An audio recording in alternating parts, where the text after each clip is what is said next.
কক্সবাজারের নাফ নদী এলাকায় একদিকে যেমন ৭৩ জন বাংলাদেশি জেলের মুক্তির সুখবর মিলেছে, অন্যদিকে ভারতীয় জলসীমায় অনুপ্রবেশের অভিযোগে আরও ২৮ জন মৎস্যজীবী আটক হওয়ার ঘটনায় নতুন করে উদ্বেগ তৈরি হয়েছে উপকূল জুড়ে।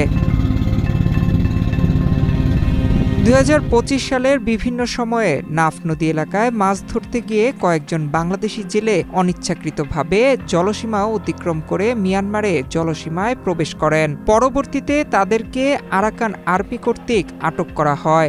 আটক জেলেদের মিয়ানমারের অভ্যন্তরে সংশ্লিষ্ট সংগঠনের নিয়ন্ত্রিত ক্যাম্পে হস্তান্তর করে বিভিন্ন মেয়াদে আটকে রাখা হয়।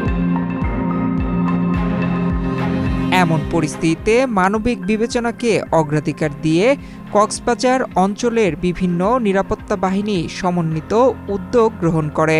ধারাবাহিক যোগাযোগ, সমন্বয় ও মধ্যস্থতার মাধ্যমে আরাকান আর্মির এই ঊর্ধ্বতন পর্যায়ের সঙ্গে আলোচনা চালিয়ে আটক জেলেদের ধাপে ধাপে ফেরানোর বিষয়ে অগ্রগতি অর্জিত হয়। এরই ধারাবাহিকতায় সোমবার ১৬ ফেব্রুয়ারি ২০২৬ প্রথম ধাপে মোট ৭৩ জন জেলেকে আনুষ্ঠানিক প্রক্রিয়ার মাধ্যমে মুক্তি দিয়ে বাংলাদেশ কর্তৃপক্ষের কাছে হস্তান্তর করা হয়েছে।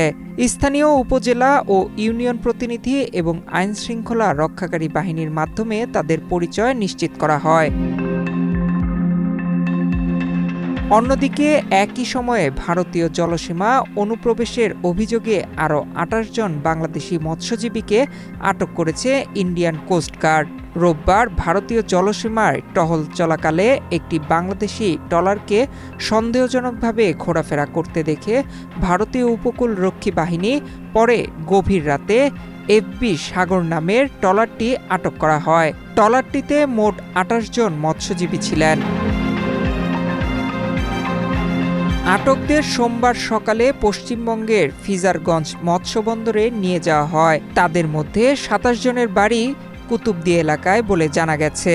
পরবর্তীতে ফিজারগঞ্জ উপকূল থানার কাছে তাদের হস্তান্তর করা হয় এবং মঙ্গলবার আদালতে তোলার প্রস্তুতি নেওয়া হয়েছে। ভারতীয় গোয়েন্দা সংস্থাগুলো উপকূলবর্তী অঞ্চলের নিরাপত্তা নিয়ে উদ্বেগ প্রকাশ করেছে বলে স্থানীয় সূত্রে জানা গেছে। উপকূলের সাধারণ মানুষের প্রত্যাশা যেন একদিকে যেমন কূটনৈতিক ও মানবিক প্রচেষ্টায় আটক জেলেদের দ্রুত ফিরিয়ে আনা যায়, অন্যদিকে ভবিষ্যতে যেন আর কোনো পরিবারকে এমন অনিশ্চয়তার মুখে পড়তে না হয়। ডেস্ক রিপোর্ট, বাংলাদেশ প্রতিদিন।